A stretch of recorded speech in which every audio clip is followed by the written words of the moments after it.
Dear students, today we will do some problems. The coil is placed in a vertical planes, is free to rotate about a horizontal axis which coincides with its diameter. A uniform magnetic field of 2 Tesla in the horizontal direction exists such that initially the axis of the coil is in the direction of the field.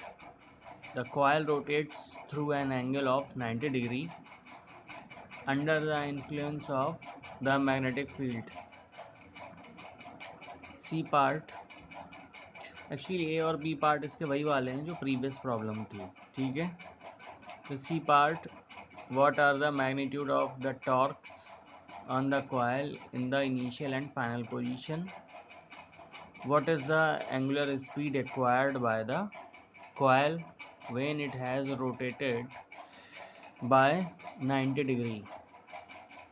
The moment of inertia of the coil is 0.1 kilogram metre square. तो देखिए जो coil है ये magnetic field के, ये आपके horizontal direction में, ये देखिए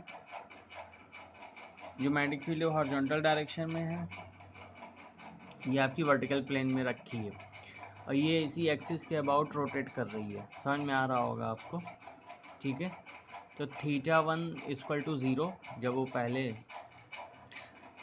जो उसी के प्लेन में, मतलब इनिशियली जो θ1 है वो 0 है और फाइनल θ1 90 डिग्री, जब इसको 90 डिग्री पे रोटेट किया गया है, ठीक है।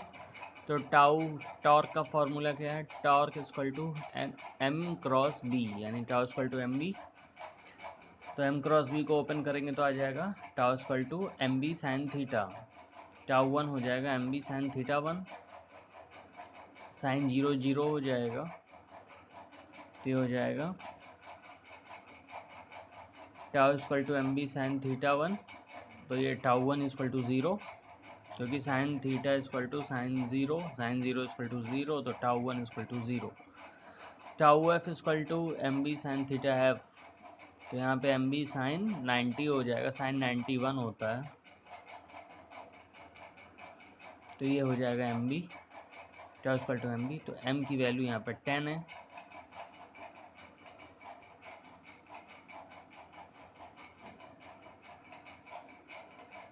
ये लास्ट प्रॉब्लम में गिवन था। और b की वैल्यू 2 टेस्ला गिवन है, तो 20 न्यूटन मीटर है, ठीक है। ऐसे ही डी पार्ट है।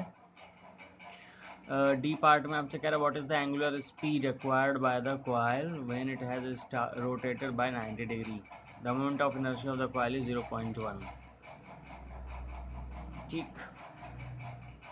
तो from Newton second law F = ma, Newton का सेकंड लॉ क्या है? F = ma होता है। तो इसका ये रोटेशनल एनालॉगस जो है वो τ = I अल्फा होगा, ठीक है। रोटेशनल एनालॉगस इसका τ = I अल्फा होगा। एफ का रोटेशनल एनालॉगस टॉर्क हो गया, एम का रोटेशनल एनालॉगस आई हो गया, भाई उसमें मास है, एम का मतलब मास है, और उसमें moment of inertia, sorry I का मतलब मोमेंट ऑफ इनर्शिया, और ए का मतलब ए है, वहाँ पे एक्सेलरेशन है, तो यहाँ पे ये एंगुलर एक्सेलरेशन हो गया अल्फ़ा, तो τ = I अल्फ़ा। एम क्या है? एम एक्चुअली इनर्शिया है, सॉरी एम जो है वो मास है, आई क्या है? आई इनर्शिया है, ठीक।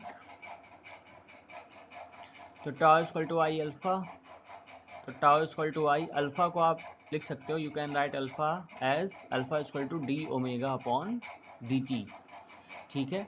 अब d/dt को आप ब्रेक कर सकते हो, जैसे d/dt में d ओमेगा और dt को अलग अलग लिख लीजिए, और ऊपर नीचे इसमें न्यूमरेटर डिनोमिनेटर में d थीटा से मल्टीप्लाई करा दीजिए, तो यहाँ आ जाएगा d/d इंटू d/dt।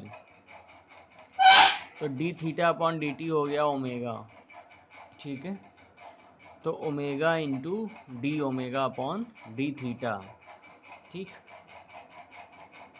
और τ = क्या है? टाउ इक्वल टू आ जाएगा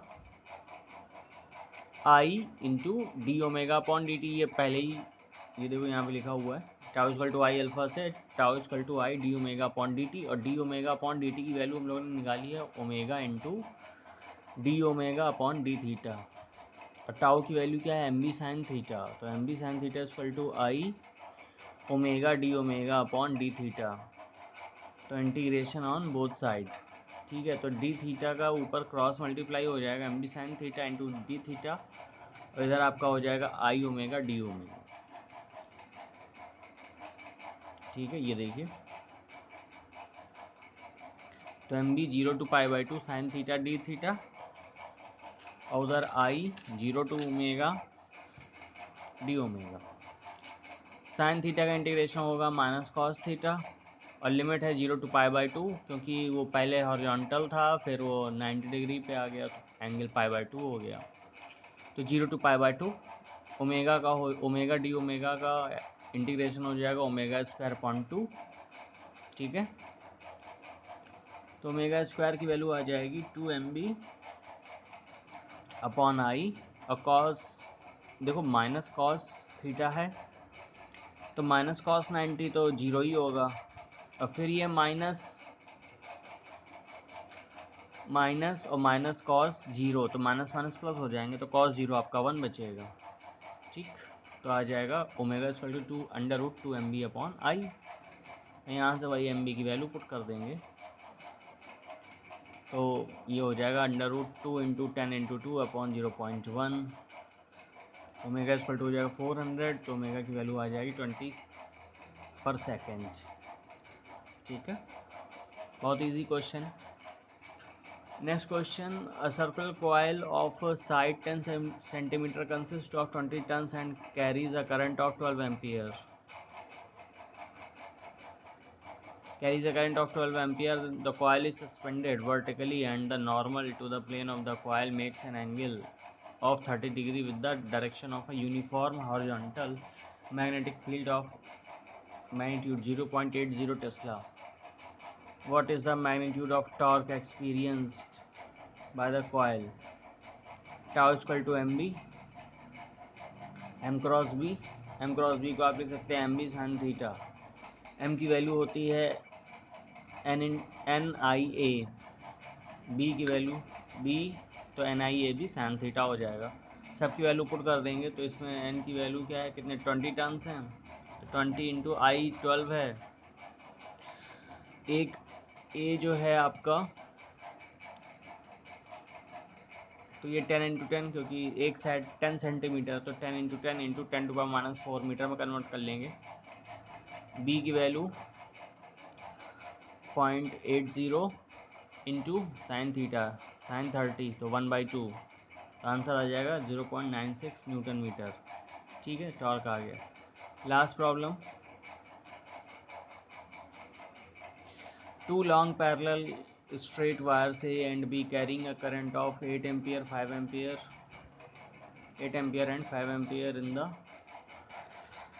same direction and are separated by a distance of 4 centimeter. Estimate the force on a 10 centimeter section of wire A, ठीक है। तो इसका देखो दोनों सेम डायरेक्शन में करंट फ्लो हो रही, दोनों लॉन्ग वायर में, तो इसमें क्या होगा, ये इन दोनों में फोर्स ऑफ अट्रैक्शन होगा, ठीक है। दोनों क्या करेंगे, एक दूसरे को अट्रैक्ट करेंगे। फार्मूला क्या होगा, μ0/2 पाई I1 I2 upon R into L, ठीक है।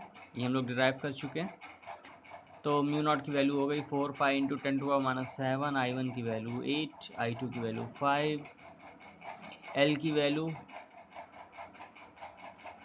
10 centimetre 10 into 10 to power minus 2 upon 2 into pi into d, d की value 4 into 10 to power minus 2।